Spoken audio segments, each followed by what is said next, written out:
Hey, what's up? This is Terrell Davis, and you're listening to the Live Life on Offense podcast. Blue 42, hut, hike.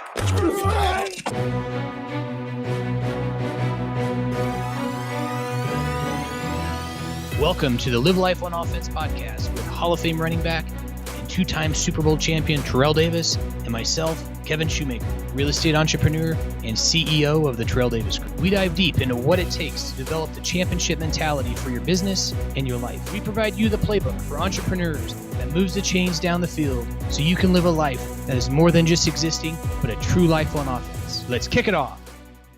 Hey, TD, how are you doing? What's going on, Kev? How you been? How was your early holiday season? Man, ours was good. Had some family time. How was your turkey? Did you get fat? How many pounds you put on, by the way? You know, I worked out really hard up to, so I think I kept it down to about 3. About 3 pounds? Okay. I went up to about 10 pounds and back down about -5 right now. So I'm working hard. But listen. All right, go ahead. No, that's awesome, man. I'm just stoked for today's podcast. Yeah, I am too. You know, we have our first guest on our podcast, and this guy that's going to be on here today is a good friend of mine. I've known him for a very long time. He was a basketball player, played for the Denver Nuggets. He's from Denver, but he's a good friend of mine. And way back in the day, Kev, before you and I met. I used to run around in the clubs once in a while. That used to be my thing. Single guy hanging out, and that's kind of part of the scene. And this guy, we would have a good time hanging out. And he's the sort of the child of Denver, the son of Denver. He's a really cool cat. He's a great person to know. Very good basketball player. But I think off the field, he's as solid as they come. So I'm really excited to have him join us today on our show, and that is Chauncey Billups, man. So I am super stoked about this. He's our first guest, by the way, Kevin. So that's awesome. I mean, I remember taking my son to his first Nuggets game and seeing Chauncey on the court, and he was just a true leader. And for those listening that aren't familiar with Chauncey, he's a former Buffalo at the University of Colorado. 3rd overall in the draft in '97 by the Boston Celtics. Played in Denver actually for the Nuggets from '99 to 2000, then again from 2008 to 2011. So came back to us and was instrumental in winning the NBA Finals with the Detroit Pistons and was awarded the 2004 MVP and retired in 2014 from the NBA after 17 amazing seasons.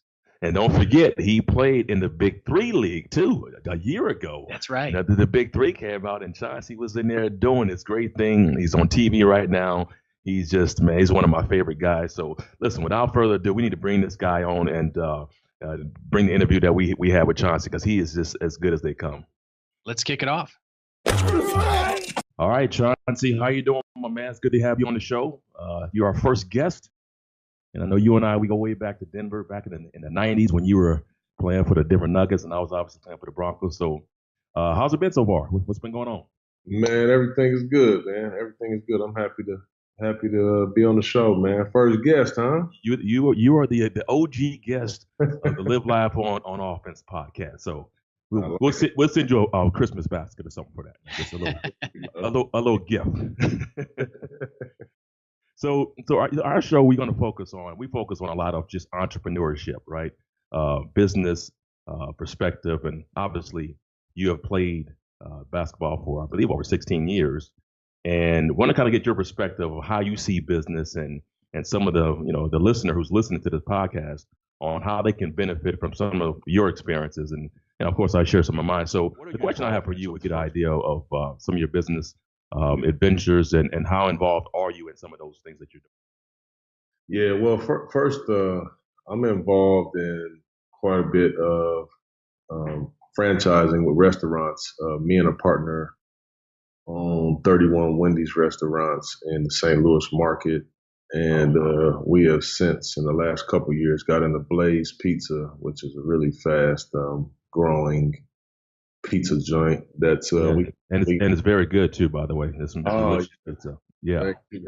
So we got we did Kansas City and St. Louis markets there, so we got 3 stores in each city. So I'm pretty involved in both of those things. I was lucky enough, TD, to have my partner in those. His name is Junior Bridgman, who is really, really, really ultra successful dude in that space. Probably the biggest minority restaurant franchisee in the country. If he's not one, he's two. But I was lucky enough to have met him, and kind of he's been my mentor for quite some time. But that's one of the things that I'm doing. I also bought in, and we're doing an amazing project in Denver in the Five Points area. It's called the Rossonian Hotel. So we bought what used to be a boutique hotel, and I'm going to put a restaurant in on the first floor and a jazz club, really nice jazz club in the basement, and it's going to be a boutique hotel, 4 or 5 floors up from that. So we're in the middle of that. I got some things going to Detroit. I got a lot of things going, man. A lot of things, business things going. It sounds like it, and I'd have to imagine that the things that you're involved in right now, at some point, like when did these things become an idea, or hey, you know what, I want to get into owning 31 Wendy's or Blade's Pizza, or going to franchise. Now you get this boutique hotel in Denver. When you were playing, was that a time that you started to think about these things, like after basketball, or were you doing this stuff during basketball? Yeah. Well, I started thinking about it really. I probably was about 5 years from retirement, and I was just like, man, I got to find something to do, business wise. And I always had this affinity for business and wanting to learn just how it worked. And so about 5 years before I was done playing, I would set myself up for all kind of stuff. I didn't know if I wanted to coach or go in the front office or just do TV. One of those 3 things, but I knew for sure that I wanted to, put a lot of focus into business. Right. So what I did was identified a few different people that I felt could mentor me that had a similar path to me. One was Junior Bridgman.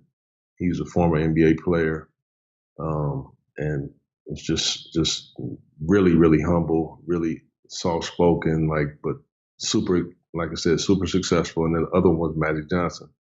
And so I met with both guys, set up the meetings with both guys, and really what I wanted to know, like from Magic, and he was awesome to me, man. But really, what I wanted to know was just how he was able to really, really, really use his likeness to get him in the door and to partner with so many different people business wise, and to use that likeness and not really capital to be able to get up and going. Nice. And he gave me the game. We talked. I met with his group. We talked several times. I met with Junior a few times and ended up partnering with Junior.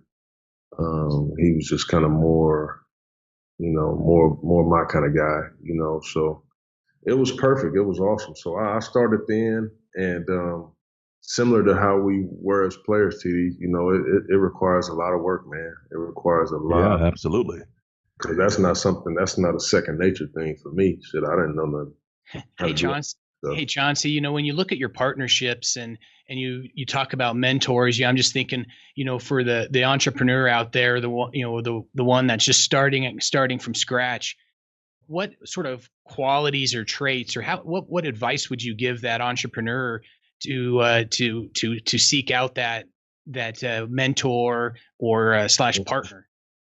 Well, for one, for me, I looked at several things. One, and almost more important than anything, is this a guy that I could spend a lot of time with? I got to be able to enjoy being with this person, because there's a certain level of expertise that he has that I need, and it's going to take me a long time to get it. So I got to be able to enjoy spending time with this person. I got to enjoy being in his presence. So that was one. Two was obviously how successful that person is. And I don't know how it was for you, TD, but for me, I knew that there was business is something I wanted to do, but I was gonna never love nothing like I love basketball. So I went in knowing that, like, I know I'm not gonna love doing this every single day, like getting up like I did to go hoop. Right. Yeah. However, if this is something that I'm passionate about and something that I really want to work towards, I got to put the work in. So that was kind of how I picked my mentors.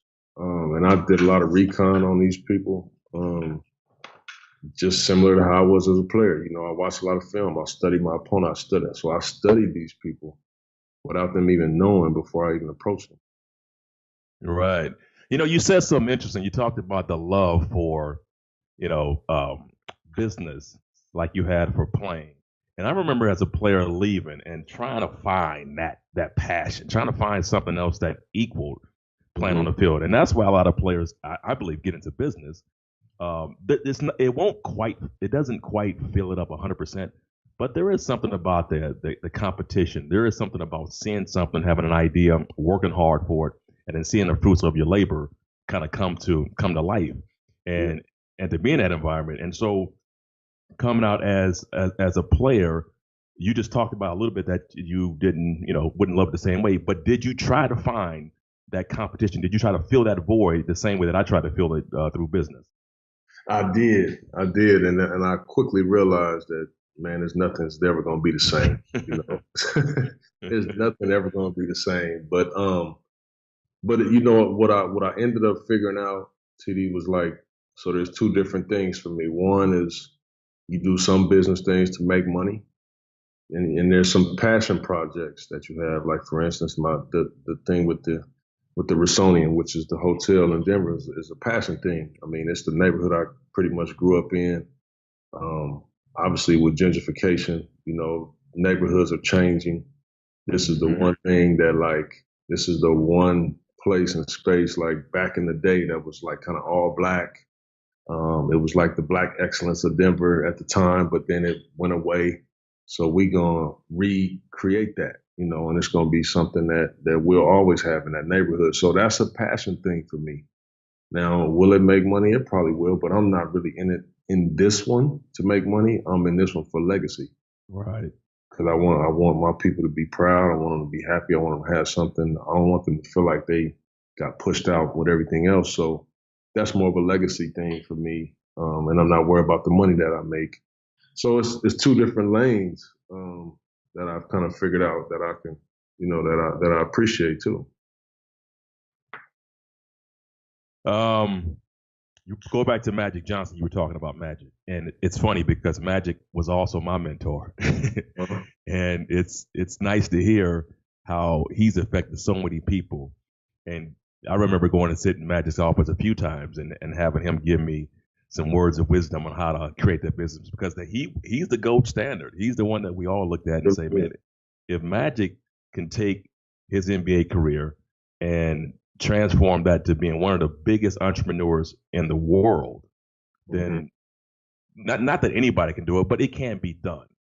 And so trying to sit down and talk with him, you shared some things about what Magic said, but what was the one piece that you took away from Magic that you said, without this, not that you wouldn't be here, but you may have had some missteps along the way.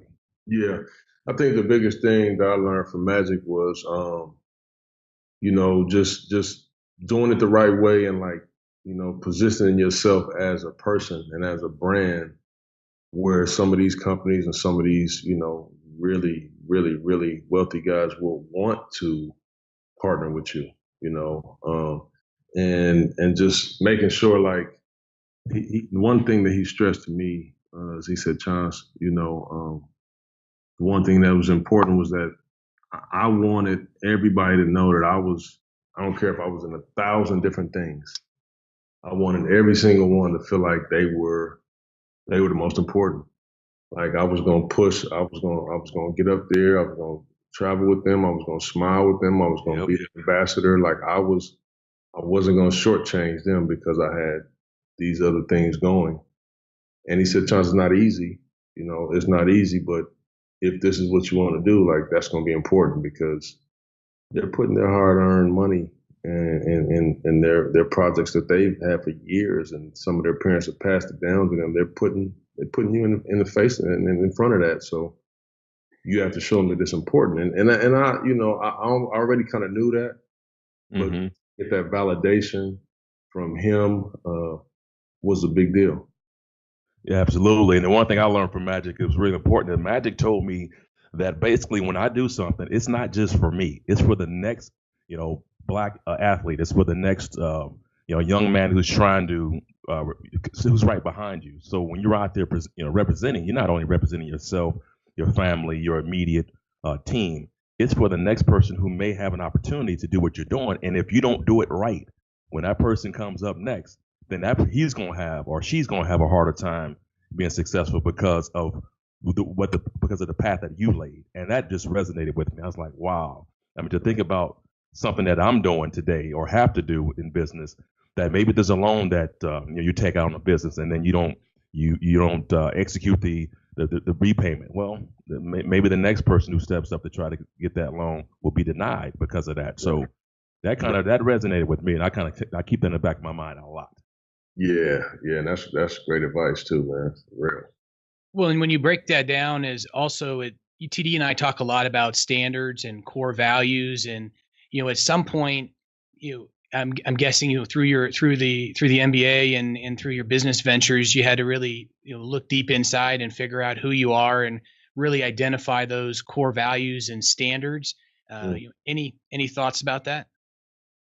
Yeah, you definitely have to do that because again, when you're partnered with different people, like that's gonna be at the top of the list of okay, who am I really partnering with?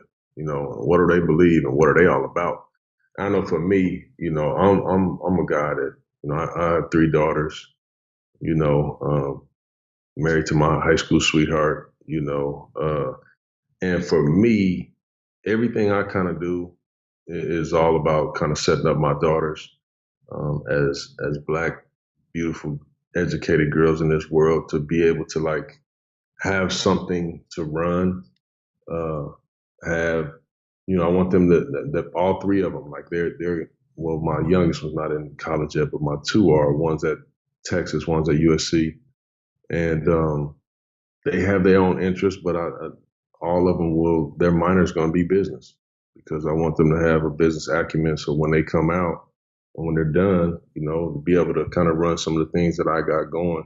So everything that I do is really based on setting up my family for generations to come, God willing.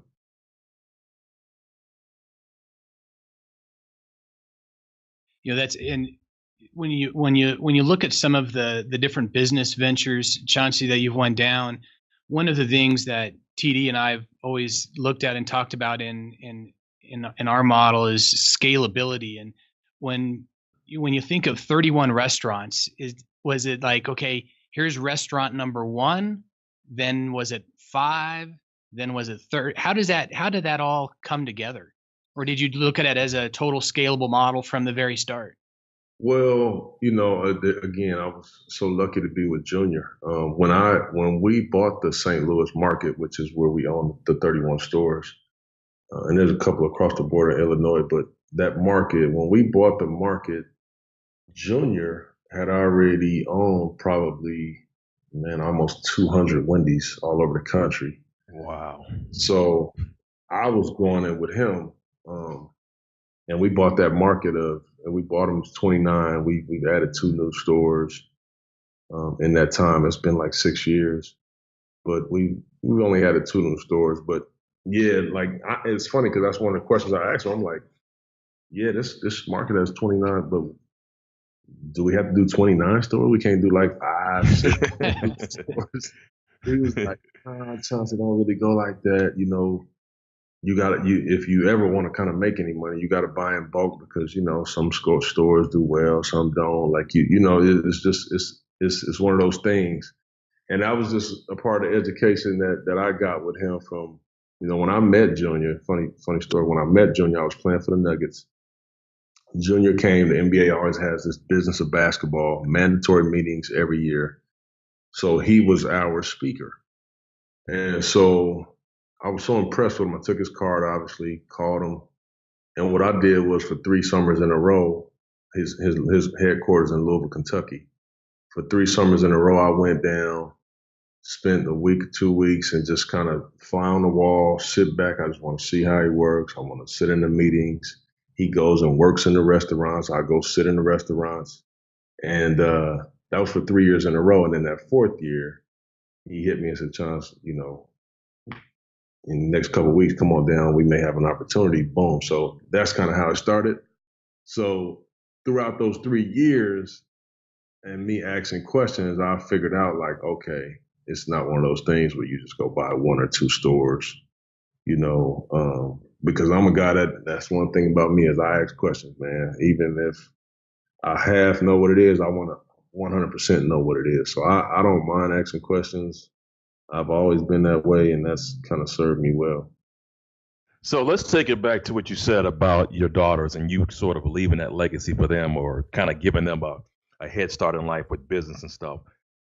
From a personal standpoint, who was the person, not the professional, but as a kid growing up, was there anybody who, when you made it to the pros, kind of gave you that bridge to say, hey, Chauncey, this is what you have to do? Because I know for me, I was like the first generation money in my family. Nobody had any money. Mm-hmm. So I didn't have somebody I can call and say, hey, what should I do with this? I had to kind of rely on, a financial planner, my agent. Mm-hmm. And so I was kind of learning things the hard way. And I had some difficult situations. Any difficult situation that you had, if you didn't have that person, number one, and if you did have that person, who was that person that kind of guided you to give you some information about what you should expect as a professional basketball player?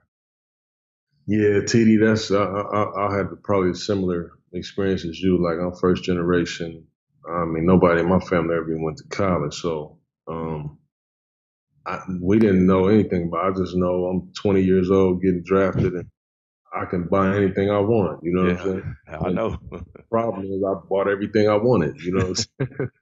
So that's not a bad thing, by the way. That's not a bad thing. It's not a bad thing, man. But shit, I was still thinking, man, 3 years, 11 million. I'm getting all 11 million. I ain't thinking about taxes. I ain't nothing. You know what I mean? So I didn't have that person early on to say, listen, this is how you got to plan. This is the kind of money that you need to spend. This is the budget you need to be on. I didn't really have that person. So I bumped my head a few times, especially in my first contract.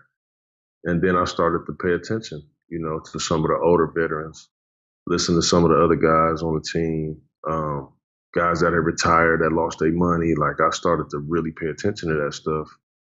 And then I hired, smart. I hired really good financial advisors and stuff. So I've been on the straight and narrow for a long, long time, but man, it wasn't that way early on.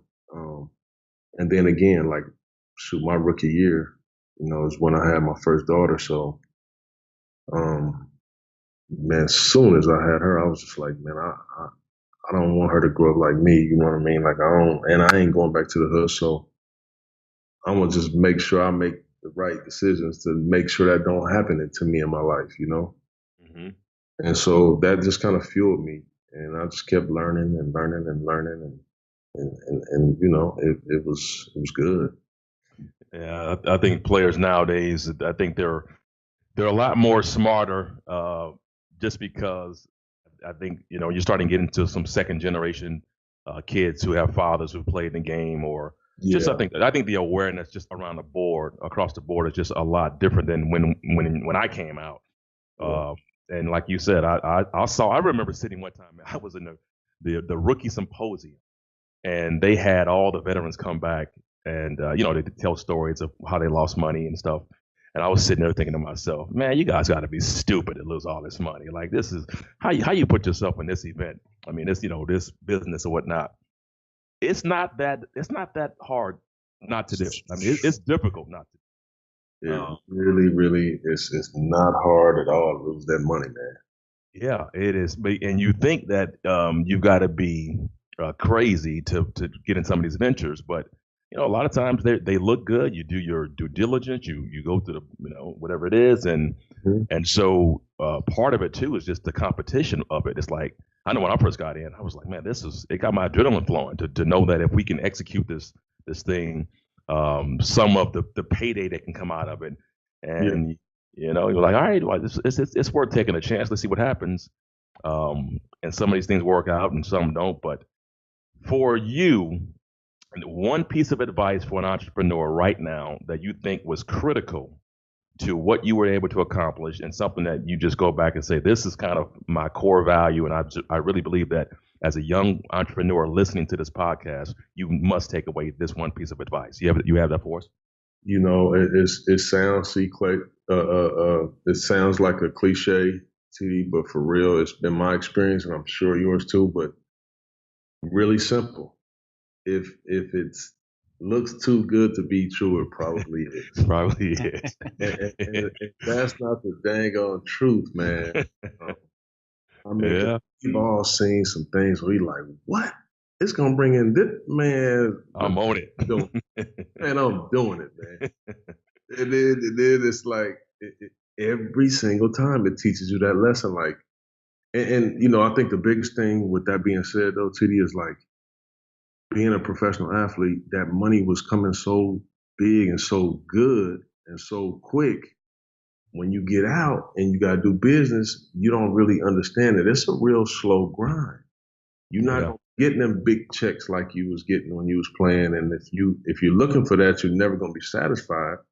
So you got to understand that, like, it's a slow grind when you're trying to make money out here. You know, unless you in, you know, one of these new industries, you know, cannabis and stuff like that, where that money is real big, real quick. But in the real world of business, it's a slow grind. And if you're not prepared for that, you're never going to feel like you're successful, you know. And that's the one thing I tell some of these young players now is like, yeah, business is just different than playing in the league. You're getting that check on the 1st and 15th for $1 million every time you get it. Like that ain't how this world is out here, you know. Right. Are you part of that? You talk about that the basketball or the business of basketball. Is that still going on? And are you part of that? It is, man. It is, and I did. I go speak to teams. Spoke to the Raptors. I spoke to a couple teams last year, and I also spoke to the rookies. You know, I go speak to the rookies at times. I go speak to the Players Association at times. There's I tell you, I'm proud, man. There's a few, not just myself. There's quite a few guys that are doing real well in business, you know, outside of the game, and I'm proud of those guys. I'm proud of all of them, man. When you look at building all of the different companies, Chauncey, that you've built and the growth, obviously you've had to build a team around you, and with that team is finding leaders and people that are going to help you continue to grow that. Yeah. What sort of lessons learned as far as, you know, building out your business and that team around you? Well, one of the things that's kind of necessary for me when I'm picking partners is when they bring a deal to the table. Like, for instance, I say I've never really met them. I don't know them that well. 9 times out of 10 I never do that first deal because I haven't had a chance to get to know that person.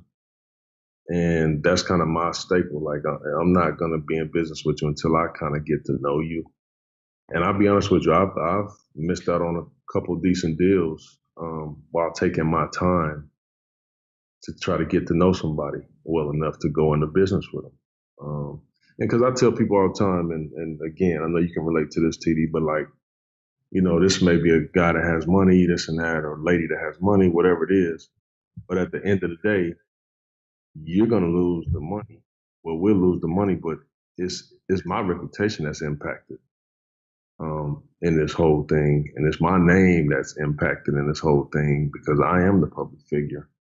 So with that being said, I take my time, man, picking partners and closing deals. Like I'm in no rush, man. And that's kind of been my thing.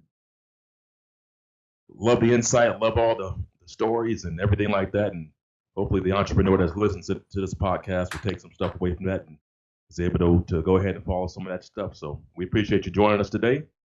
And good luck in the future, my man. Man, I appreciate that too, and I appreciate this podcast, man, because our guys, we need it, man. So I'm hoping that this blows up for you, because this is much needed for us, man. Appreciate it. Thanks, Chauncey.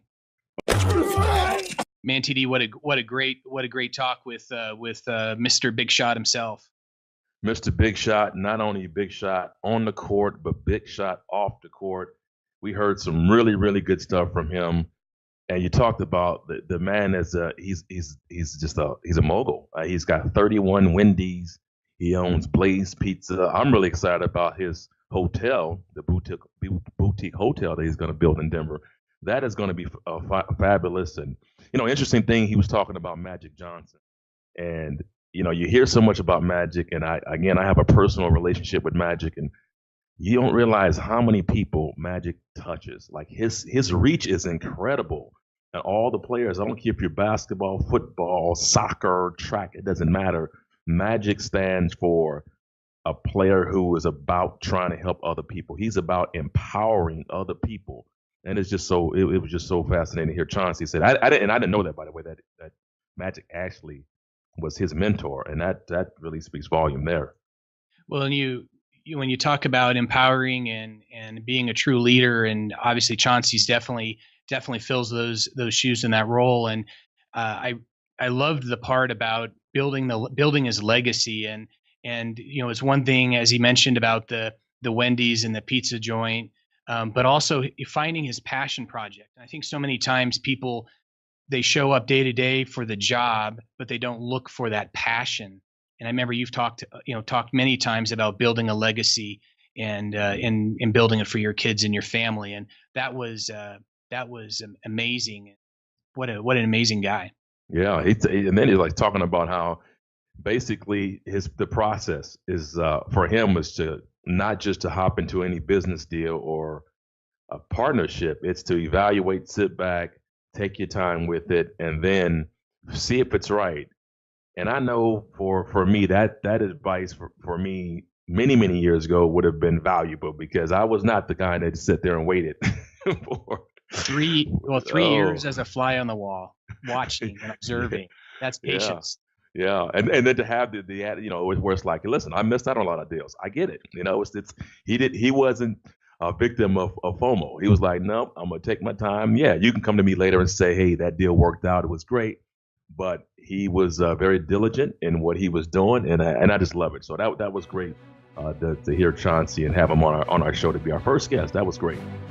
That was awesome. It was a great spending time with Chauncey and yourself, and looking forward to the next one.